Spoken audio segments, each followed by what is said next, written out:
दोस्तों, तुरस्ता की अब तक की कहानी में हम लोगों ने देख लिया कि ली जुआनटोंग और ब्रदर केंगशेन की बॉडी के अंदर पॉइजन इंटर कर चुका था। साथ ही फॉग वैली में दुश्मनों ने इन्हें चारों तरफ से घेर लिया था, जिस पर असी ने मदद मंगवानी पड़ती है। मुझे तो ये देखकर मिस लूली, मिस सुजुआन और पनिशमेंट हाल के 3 जनरल के साथ मिलकर यहाँ उन्हें बचाने के लिए फॉग वैली की तरफ रवाना हो जाता है। मगर हमें जानने को मिलता है कि ये तो जी जुआन का फैलाया हुआ एक जाल था। वो भी चाहता था कि मुझे यहाँ पर आ जाए, क्योंकि यहाँ पर पहले से बाउंटीलेस के साथ खतरनाक मुजरिम इनका इंतजार कर रहे थे। जहाँ पर इन लोगों ने जैसे ही फॉग वैली में कदम रखा, तभी अचानक वहाँ पर मौजूद वुजिया के फैलाए हुए फॉर्मेशंस एक्टिवेट होना शुरू कर देते हैं, जिससे बचने के लिए ये लोग जम करते एक दूसरे से अलग हो गए। अब आगे तो नेक्स्ट एपिसोड की शुरुआत मुचेन से होती है, जहाँ पर हम देखते हैं कि वो अपने स्पिरिचुअल आइज को एक्टिवेट करके फॉग वैली में फैलाए हुए वुजिया के फॉर्मेशंस को डिटेक्ट करने की कोशिश कर रहा था। साथ ही मुचेन मिस लूली को बताता है कि हमारे सारे दोस्त अलग होकर फॉग वैली के अलग-अलग हिस्सों में चले गए, और अभी जो कुछ देर पहले हमारा जिस फॉर्मेशन से सामना हुआ था वो एक हाई लेवल की टेक्निक थी, जिसे वॉइड फॉर्मेशन आर्ट कहते हैं। मिस लूली ये सुनकर जवाब देते हुए कहती है कि इन्होंने जानबूझकर इस फॉर्मेशन का इस्तेमाल करते हुए हमें एक दूसरे से अलग कर दिया, ताकि ये हमें बारी-बारी करके जान से मार सके। जिस पर मुचेन जवाब देते हुए कहता है कि ये इतना भी सिंपल नहीं। पूरे के पूरे फॉग वैली में बेशक बहुत सारे फॉर्मेशंस हैं, लेकिन ज्यादातर फॉर्मेशन अभी भी डीएक्टिवेटेड है। मगर एक और बात है जो कि काफी जरा अजीब थी, क्योंकि सारे के सारे फॉर्मेशन एक दूसरे से इंटरकनेक्टेड थे, और मुझे लगता है कि फॉग वैली में मौजूद इन फॉर्मेशंस को कंट्रोल करने वाला कोई और नहीं बल्कि वुजिया ही होगा। जो बात सही भी थी, क्योंकि दूर पहाड़ी पर हम यहाँ वुजिया को देखते हैं, जो कि अपने म्यूजिकल इंस्ट्रूमेंट का इस्तेमाल करते हुए अपने फॉर्मेशंस को कंट्रोल कर रहा था। वुजिया की नजर में सुजुआन और उसके साथियों पर पड़ जाती है, जो कि वैली में अकेले भटक चुके थे, और हम देखते हैं कि अचानक में सुजुआन ने एक फॉर्मेशन पर कदम रख दिया, जिस पर कदम रखते ही अचानक से वो फॉर्मेशन एक्टिवेट हो जाती है। इस फॉर्मेशन के एक्टिवेट होते ही जमीन से कई सारे पर्पल कलर के एनर्जी हैंड्स निकले, जिनसे मिस सुजुआन और उनके साथी लड़ने की कोशिश कर रहे थे, लेकिन ये हैंड तबाह होने के बाद दोबारा से रिजनरेट हो जाते थे। और चूंकि इनकी तादाद इतनी ज्यादा थी, इसलिए मिस सुजुआन और उनके साथी यहाँ ज्यादा देर टिक नहीं पाते। हम देखते हैं कि बारी-बारी करके उन स्पिरिचुअल हैंड्स ने इन सबको ट्रैप कर दिया, जहाँ कैद होने के बाद ये लोग बेहोशी की हालत में कुछ एनर्जी कैप्सूल के अंदर ट्रैप हो जाते हैं। ये एनर्जी कैप्सूल इनकी बॉडी को एनर्जी सोर्स की तरह इस्तेमाल कर रहा था, जहाँ पर हमें वुजिया से जानने को मिलता है कि वो दुश्मनों की बॉडी की एनर्जी का ही इस्तेमाल कर रहा है अपने फॉर्मेशंस को जरा ताकतवर करने के लिए, क्योंकि इस फॉग वैली में उसने इतने सारे फॉर्मेशंस बिछा कर रखे हैं कि उन सबको वो एनर्जी खुद से नहीं दे सकता, इसलिए वो किसी और की बॉडी का सोर्स की तरह इस्तेमाल कर रहा है। और इसी तरह करते करते वो जितने ज्यादा दुश्मनों को हराएगा, उसकी फॉर्मेशंस भी उतनी ही ज्यादा ताकतवर होती जाएगी। इसलिए वुजिया काफी खुश हो रहा था। वो मुलुंगसी को बताता है कि जैसे ही दुश्मनों ने हमारे फॉग वैली में कदम रखा, उनकी किस्मत तय हो गई थी। अब वो लोग यहाँ से बचकर नहीं जा पाएंगे। साथ ही सर वो मुलुंगसी से सवाल करते हुए पूछता है कि क्या तुम बाकियों की मदद करने के लिए फाइट करने नीचे नहीं जाओगे,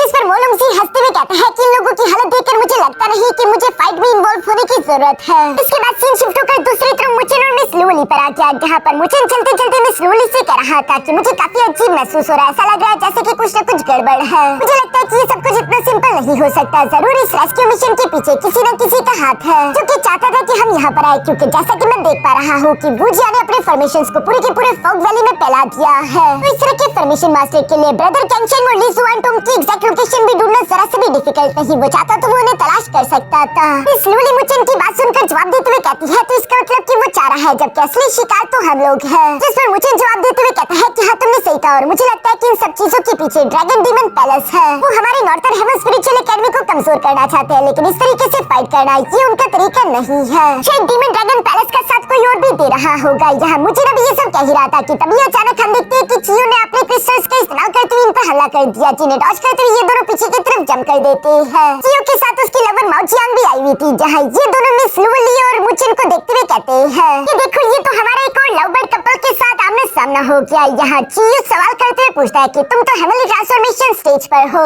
यही तुम मुचेन तो नहीं। ये सुनकर तो माओजियांग भी काफी जरा खुश हो गई थी, क्योंकि ये दोनों ही मुचेन का शिकार करना चाहते थे, और मुचेन के सर पर एक बहुत बड़ा इनाम था। मुचेन भी दूसरी तरफ इन दोनों को पहचान गया था कि चियो और उसकी महबूबा माओजियांग है। जो सुनकर चियो तो हंसते हुए कहता है कि देखो देखो हम लोग मशहूर हो गए, ये भी हमें पहचानता है। इस पर माओजियांग कहती है कि ये लड़का मेरा शिकार होगा, मैं इसके साथ खेलना चाहती हूँ। जो बोलती वो अपने स्पेयर को निकालकर मुचेन पर हमला करते हुए कहती है कि चलो हैंडसम मेरे साथ खेलना शुरू करो। मुचेन भी दूसरी तरफ हम देखते हैं कि उसके स्पेयर को अपने पंच से ही ब्लॉक कर देता है, जहाँ इन दोनों की टकराव की वजह से काफी खतरनाक एनर्जी अनलीश हुई, और मुचेन के थंडर पंच की एनर्जी ज्यादा पावरफुल थी, जहाँ पर हम देखते हैं कि वो माओजियांग के स्पेयर को चकनाचूर करके उसे हिट करके पीछे की तरफ धकेल देता है।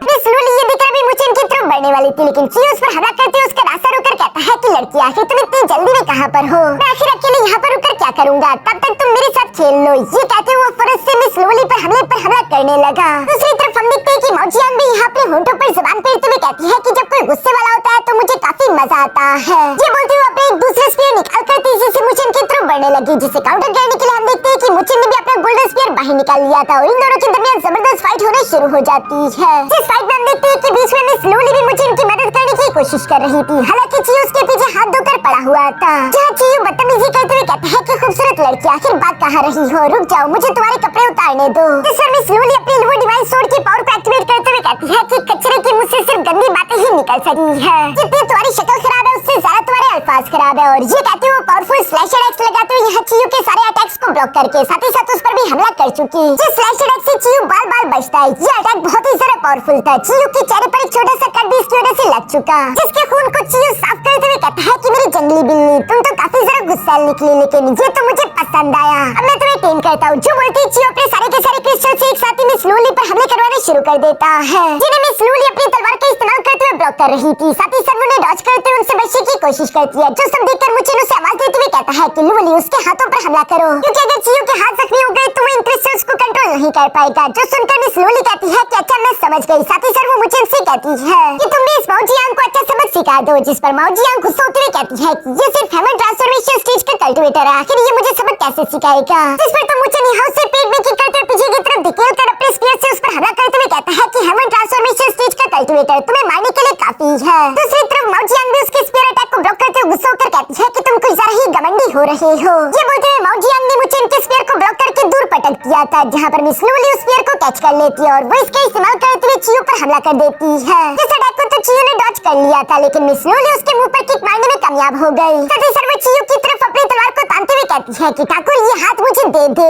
जिससे तो चियो को काफी ज्यादा गुस्सा आया। वो गुस्सा होते हुए हवा में जाकर अपनी एक स्पेशल टेक्निक एक्टिवेट करने लगा, जिसे fire dragon strangled hold technique कहते हैं। इस टेक्निक में हम देखते हैं कि 6 फायर ड्रैगन मिस लूली पर हमला करने के लिए एक साथ आ गए थे, लेकिन मिस लूली हार नहीं मानती और वो उन 6 के 6 ड्रैगन्स का सामना करते हुए उन्हें डिस्ट्रॉय करने लगी। दूसरी तरफ मुचेन ने भी माओजियांग की हालत खराब कर दी थी, जहाँ वो उसे एक पावरफुल पंच करके पीछे की तरफ पटकते हुए कहता है कि क्या बस सिर्फ तुम्हें इतनी ही ताकत है। जिस पर तो माओजियांग खड़े होते हुए खून थूक कर कहती है कि अगर मोलोंगसी ने मुझे तुम्हें जिंदा पकड़ने के लिए ना कहा होता तो अब तक मैं तुम्हारा कचूमड़ बना चुकी होती। बाढ़ में गया मोलोंगसी और उसके ऑर्डर्स, अब मैं तुम्हें नहीं छोड़ने वाली। जो बोलते ही माओजियांग ने भी पुनः से अपने स्पीयर को निकालकर अपनी स्पेशल टेक्निक को एक्टिवेट करना शुरू कर दिया था, जिसके लिए वो हवा में जंप कर देती है। चारों तरफ ब्लडी ऑरा फैल जाता है और हम देखते हैं कि उसने अपने 10,000 स्पीयर डिवाइन आर्ट टेक्निक को एक्टिवेट करना शुरू कर दिया, जिसके स्पीयर्स का इस्तेमाल करते हुए नीचे की तरफ मुचेन पर हमला करवा देती है। मुचेन भी उसे काउंटर करने के लिए अपने 4 गॉड कॉन्स्टलेशन स्क्रिप्चर टेक्निक को एक्टिवेट कर लेता है, जिसके फिनिक्स सील की वजह से मुचेन ने भी यहाँ 10,000 फायर अटैक्स जनरेट करके ऊपर की तरफ भेज दिए थे, जहाँ पर एक एक फायर अटैक एक उस डिवाइन स्पीयर से जाकर टकरा रहा था। हवा में ये 10,000 स्पीयर और 10,000 फायर अटैक्स एक दूसरे से टकराते हैं, जिस वजह से वहाँ पर कई सारे ब्लास्ट हुए। चारों तरफ धुआं ही धुआं हो चुका था। नीचे की तरफ मुचेन दिखाई नहीं दे रहा था, इसलिए माओजियांग को लग रहा था कि शायद उसने मुचेन को जान से मार डाला। वो खुश होते हुए कह रही थी जब तुमने देख लिया ना मेरा गुस्सा, तब तो तुम्हारे टुकड़े टुकड़े हो चुके होंगे। तभी अचानक मुचेन की आवाज पीछे से सुनाई दी, जो कि कह रहा था कि तुम्हारा गुस्सा तो है ही बेकार, लेकिन अब तुम्हारी नजर भी काम नहीं कर रही। और ये कहती मुचेन उससे पीठ में एक जोरदार किक कर देता है, जिस अटैक से माओजियांग हिट होते हुए नीचे की तरफ चट्टानों पर जा लगी और वो खुद को संभालते हुए कहती है कि ये लड़का बहुत ही सारा मिस्टीरियस है। मैंने इतने पावरफुल अटैक को भी इतनी आसानी के साथ काउंटर कर लिया, मैं इसका मुकाबला नहीं कर सकती, लगता है कि मुझे यहाँ से भागना होगा। ये कहते हुए माओजियांग अभी भागने की सोच ही रही थी कि तभी अचानक दूसरी तरफ मुचेन अपनी थर्ड एनर्जी को एक्टिवेट करते हुए कहता है कि माफ करना, लेकिन भागने के लिए तुम्हारे लिए काफी ज्यादा देर हो गई। अब मैं तुम्हें बिना सबक सिखाए तो भागने नहीं दे सकता, वरना मैं अपनी लवर को क्या मुंह दिखाऊंगा। और ये कहती मुचेन बिजली की रफ्तार से मूव करते हुए तेजी के साथ यहाँ माओजियांग के पास पहुंच गया, जहाँ उसे पावरफुल थंडर पंच कर देता है। जिस थंडर पंच से माओजियांग उड़ते हुए पीछे की तरफ चट्टान पर जा लगी, साथ ही साथ उसके 4 स्पीयर जो कि हवा में उड़ चुके थे, मुचेन उन्हें भी हिट करते हुए यहाँ माओजियांग के हाथों और पैरों में गुंसा देता है। वो दर्द से चिल्लाने लगी, लेकिन वो अपनी जगह पर साथ ही साथ जकड़ी भी जा चुकी थी, यानी कि वो अब यहाँ से नहीं भाग सकती। ये बहुत ही जरा क्रूर हो चुका था। माओजियांग भी मुचेन से कह रही थी कि तुम कुछ जरा ही क्रूर हो। इस पर मुचेन जवाब देते हुए कहता है कि तुम यही डिजर्व करती थी। माओजियांग तो ये सुनकर दर्द से चिल्लाते हुए चियो का नाम ले रही थी। दूसरी तरफ चियो भी ये देखकर डर के मारे वहाँ से भागने की कोशिश करता है, क्योंकि वो जानता था कि वो तो अकेले मिस लूली को भी नहीं हरा पा रहा था। अब तो मुचेन भी फ्री हो गया, अब उसकी खैर नहीं। दूसरी तरफ हम देखते हैं कि मिस लूली जिसके पास अभी सिर्फ 3 ही फायर ड्रैगन बचे हुए थे, वो अपनी तलवार का इस्तेमाल करते हुए सिर्फ एक ही अटैक में उन 3 फायर ड्रैगन्स को भी खत्म कर देती है। ये करके मिस लूली अपने लूवो डिवाइन सोर्ड के लूवो डिवाइन सोर्ड आर्ट टेक्निक को एक्टिवेट कर लेती है, जहाँ पर हम देखते हैं कि वो चियो को भागने नहीं देती, बल्कि वो बहुत ही तेजी के साथ मूव करते हुए मल्टीपल स्लैश अटैक्स लगा के काफी कोई तरीके से चियो के दोनों हाथ काटते हुए वहीं पर उसे डिसेबल कर देती है। इसके बाद सीन शिफ्ट होकर दूसरी तरफ ब्रदर गुड यानियन पर आ जाता है, जहाँ पर हम देखते हैं कि वो मुगु के पीछे पड़ा हुआ था और मुगु शुरू में ऐसे दिखाने की कोशिश करता है जैसे कि उसे ब्रदर गुटियान से डर लग रहा है। वो कह रहा था कि प्लीज मुझे जाने दो, मेरा पीछे मत करो। ब्रदर गुटियानियन भी अपने स्पीयर को लेकर उसके पीछे हाथ धोकर पड़ा हुआ था, जहाँ वो उस पर कई सारे फायर अटैक्स चलते जा रहा है। लेकिन अचानक हम देखते हैं कि एक जगह पर आने के बाद मुगु अपने मन ही मन खुश होकर मुस्कुराने लगा, क्योंकि वहाँ पर जैसे ही गुटियानियन ने कदम रखा अचानक वहाँ पर एक फॉर्मेशन एक्टिवेट हो गई, जिसने गुटियानियन को जकड़ लिया। और यही तो मुगु की चाल थी, वो जानबूझकर गुटियानियन को यहाँ पर लेकर आ रहा था ताकि वो इस फॉर्मेशन में फंसा सके। तो करके तो मुगु खुश होते हुए तीसरे के साथ गुटियानियन की तरफ बढ़ते हुए कह रहा था कि अब तुम मरने के लिए तैयार हो जाओ, मगर इससे पहले कि वो गुटियानियन के पास पहुंच पाता तभी अचानक वहाँ सीनियर लिनसेंग आ जाता है, जिससे मुगु पर अपनी तलवार के स्लैशर अटैक का इस्तेमाल करते उसे हिट करके पीछे की तरफ हटा दिया। साथ ही साथ वो गुटियानियन को भी आजाद करवा देता है। मुगु तो यहाँ पर इन दोनों को एक साथ अपने सामने देखकर घबराते वहाँ से अपनी जान बचाकर दोबारा से भागने लगा, जो देखकर गुटियानियन भी उसके पीछे जाने वाला था। लेकिन सीनियर लिनसेंग उसे रोकते हुए कहता है कि रुक जाओ, अरे हमें अपने तीसरे भाई जाओ किंगशेन को ढूंढना होगा, उसके बाद हम इनका शिकार करेंगे। जो सुनकर गुटियानियन भी इसके लिए एग्री हो गया। दूसरी तरफ सीन शिफ्ट होकर वापस से मुचेन पर आ जाता है, जहाँ पर हम देखते हैं कि वो एक बार फिर से अपने स्पिरिचुअल आई को एक्टिवेट करते हुए यहाँ पूरे के पूरे फॉग वैली को देख रहा था। और वो मिस लूली को बताता है कि पेनल्टी हाल के जितने भी स्टूडेंट्स हैं उन सबकी स्पिरिचुअल एनर्जी काफी तेजी से कम हो रही है। मुझे असल में उनकी स्पिरिचुअल एनर्जी को अपने फॉर्मेशंस को खिला रहा है ताकि वो उन्हें एक्टिव रख सके। और यही वजह है कि अभी तक वुजिया ने किसी को जान से नहीं मारा। जो सब बताने के बाद मुझे अपने सामने मौजूद चियो और माओजियांग उन दोनों को देखता है, जहाँ चियो के दोनों हाथ कट चुके थे, माओजियांग भी बुरी तरीके से इंजर्ड थी। मुझे उन्हें देखते हुए कहता है कि तुम दोनों ने इस आउटकम को तो एक्सपेक्ट नहीं किया होगा कि हम दोनों तुम्हारा ये हाल कर देंगे। जिस पर चियो गुस्सा होते हुए कहता है कि जरा खुश मत हो, तुम लोग भी नहीं बचोगे। इस पर मुझे जवाब देते हुए कहता है कि मुझे कोई फर्क नहीं पड़ता, मैं तुमसे सिर्फ कुछ सवाल करूंगा, मुझे मेरे सवालों के जवाब दो। पहला सवाल मैं ये जानना चाहता हूँ कि आखिर मुलुंग से मुझे जिंदा क्यों पकड़ना चाहता है, और दूसरा सवाल ये है कि क्या तुम लोगों को ली जुआनडोंग और ब्रदर कैंगशेन की लोकेशन मालूम है। जिस पर चियो जवाब देते हुए कहता है कि मैं तुम्हें कुछ नहीं बताने वाला। हाँ, अगर तुम इन सवालों का जवाब जानना चाहते हो तो पहले इस लड़की के साथ मुझे मजे करने दो।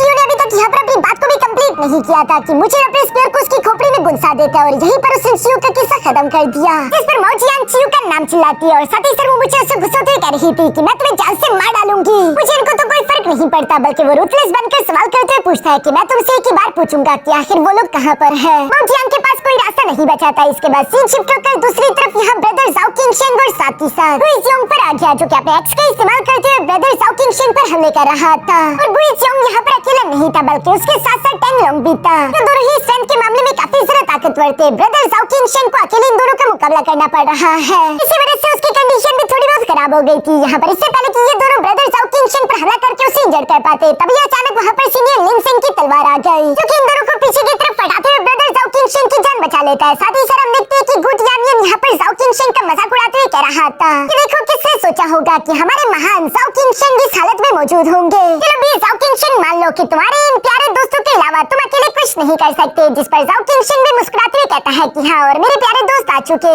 ये सीन काफी ज्यादा मजेदार था क्योंकि सीनियर लिनसेंग जाओ किंगशेन और गुटियानियन तीनों मिलकर यहाँ पर इन दोनों को घेर लेते हैं। अब 3 वर्सेस 2 होगा। सीनियर लिनसेंग यहाँ पर उन दोनों को देखते हुए कहता है कि तुम दोनों तो बाउंटी लिस्ट पर हो ना, चलो तुम दोनों का शिकार करने के लिए तुम दोनों की तलाश नहीं करनी पड़ेगी। दूसरी तरफ गुटियानियन भी खुश होते हुए कह रहा था कि अब ये 3 वर्सेस 2 है। दूसरे बुजिया और मुलुंगसी भी तो ये सब देख रहे थे, जहाँ बुजिया कह रहा था कि वो दोनों अकेले ये काम नहीं कर सकते, लगता है कि मुलुंगसी तुम्हें भी वहाँ पर जाना होगा। जिस पर मुलुंगसी धीरे धीरे आगे की तरफ बढ़ते हुए कहता है कि हाँ, और शायद कोई रास्ता नहीं बचा, मुझे भी अब मैदान में कूदना पड़ेगा। और ये कहती वो फौरन से नीचे की तरफ जंप कर देता है। पीछे बुजिया को मुचेन पर काफी जरूर गुस्सा रहा था, जहाँ वो गुस्सा होते हुए कह रहा था कि मुचेन शायद मैंने तुम्हें कुछ ज्यादा ही अंडर एस्टिमेट कर दिया, लेकिन अब ऐसा नहीं होगा। ये बोलते वो अपने इंस्ट्रूमेंट को बचाना शुरू कर देता है ताकि वो मुचेन के आसपास एक फॉर्मेशन को एक्टिवेट कर सके।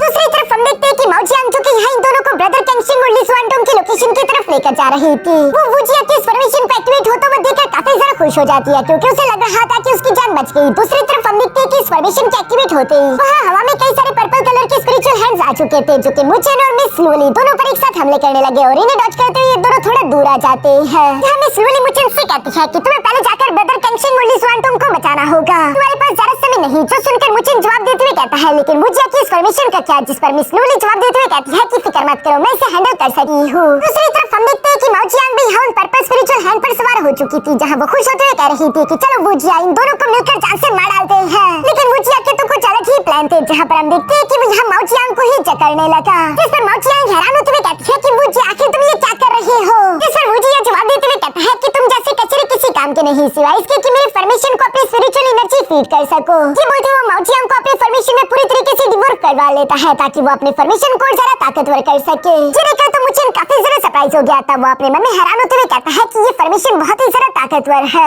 जिसने एक हेवन क्रिएशन स्टेज के कल्टीवेटर को सिर्फ एक ही चुटकी में एब्सॉर्ब कर लिया। फिर साथ ही साथ मुझे ये सवाल भी सोच रहा था कि आखिर वो चियर अभी तक उसके बाकी के साथियों को जिंदा क्यों रखा है, उन्हें अभी तक जान से क्यों नहीं मारा। मुझे भी ये सब सोच रहा था कि तभी अचानक मिस लूली सामने की तरफ आते हुए मुझे उससे कहती है कि तुम जरा परेशान मत हो, इसे मुझ पर छोड़ दो, तुम्हारा काम है ली जुआनटोंग और ब्रदर कैंगशिन को बचाना। जो सुनकर मुझे एग्री करते हुए कहता है कि अच्छा ठीक है लूली, तुम अपना ख्याल रखना। और ये कहती मुझे तीसरे के साथ जम करके उस फॉर्मेशन को पार करके आगे की तरफ बढ़ने लगा जहाँ वो फॉर्मेशन मुझे को पकड़ने की अपनी पूरी कोशिश करती है, लेकिन मुझे उसे पार करके गुजर गया। साथ ही साथ हवा में उड़ते हुए मुझे यहाँ पर स्पिरिचुअल आई को एक्टिवेट करके ब्रदर कैंगशिन और ली जुआनटोंग की एग्जैक्ट लोकेशन तलाश करने लगा, क्योंकि कुछ ही सेकंड्स में मुझे इनको मिल भी जाता है। और वो ये देखकर काफी खुश हो गया था। पीछे की तरफ हम देखते हैं कि मिस लूली अपनी तलवार को निकालकर अकेले उस फॉर्मेशन का मुकाबला कर रही थी। मुझे दूसरी तरफ कुछ ही देर में आखिरकार उस केव में पहुंच गया था जहां ब्रदर कैंगशिन और ली जुआनटोंग काफी बुरी हालत में मौजूद थे। पॉइजन उनकी बॉडी में ऑलमोस्ट काफी हद तक फैल चुका था। ये देखकर मुझे परेशान होते हुए ब्रदर कैंगशिन के पास आते हुए कहता है कि सीनियर कैंगशिन आप ठीक तो है। ये देखकर ब्रदर कैंगशिन भी अपनी आंखें खोलते हुए मुझे की तरफ देखकर कहता है कि मैंने एक्सपेक्ट नहीं किया था कि सबसे पहले हमें ढूंढने वाले तुम होंगे।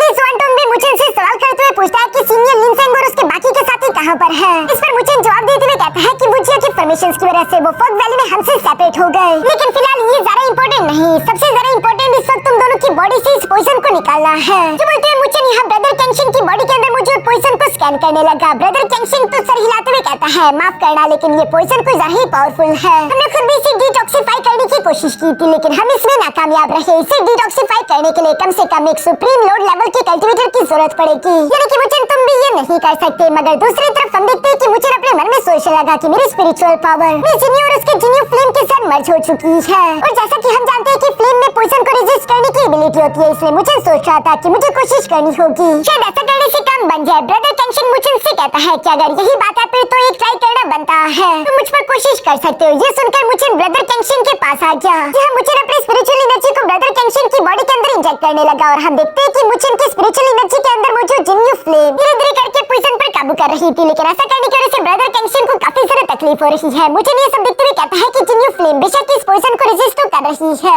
लेकिन ये सप्रेशन बहुत ही ज्यादा स्लो है। इस तरीके से तो मैं ब्रदर कैंगशिन की जान नहीं बचा पाऊंगा। मुझे समय से पहले ही जल्दी से जल्दी ब्रदर कैंगशिन की बॉडी से ये सारा की सारा पॉइजन रिमूव करना है। मुझे नहीं इस बारे में सोच रहा था। ब्रदर कैंगशिन मुझे से कहता है कि हम पर समय जाया मत करो, हमें नहीं बचाया जा सकता, तुम पहले जाकर बाकी के अपने साथियों को प्रोटेक्ट करो। लेकिन दूसरी तरफ मुझे भी हार मानने वालों में से नहीं था। वो याद करता है कि मैं जिन्यू ने जाने से पहले मुझे उनको एक इमोर्टल फ्लेम दी थी। साथ ही जिन्यू ने मुझे उनसे कहा था कि मेरे लिए जिंदा रहना और ये तुम्हारे इविल ऑरा को सप्रेस करने में मदद करेगा। जब मैं यहाँ पर नहीं होंगी क्योंकि मुझे इनकी बॉडी के अंदर भी वो डिमोनिक पिलर है। ये सब याद करते मुझे खुश होकर फिर से अपनी इमोर्टल फ्लेम को एक्टिवेट करते हुए कहता है कि मेरे पास अभी भी ये इमोर्टल फायर है जिसकी एनर्जी बहुत ही ज्यादा पावरफुल थी। मुझे ब्रदर कैंगशिन से कहता है कि मैं इसका इस्तेमाल कर सकता हूँ और ये जल्दी असर करेगा, लेकिन इससे याद रखना कि तुम दोनों को तकलीफ काफी होने वाली है जो कि तुम्हें बर्दाश्त करनी होगी। जो बोलती मुझे ने अपनी इमोर्टल फायर का इस्तेमाल करते हुए यहाँ ब्रदर कैंगशिन की बॉडी के अंदर मौजूद उस गू पॉइजन को निकालना शुरू कर दिया था। इस प्रोसेस में ब्रदर कैंगशिन को काफी ज्यादा तकलीफ हो रही थी, लेकिन वो इसे बर्दाश्त कर रहा है। साथ ही साथ हम देखते हैं कि ये गू पॉइजन थोड़ा थोड़ा करके बाहर की तरफ आ रहा था, जिसे देखते ही मुझे अचानक शौक हो जाता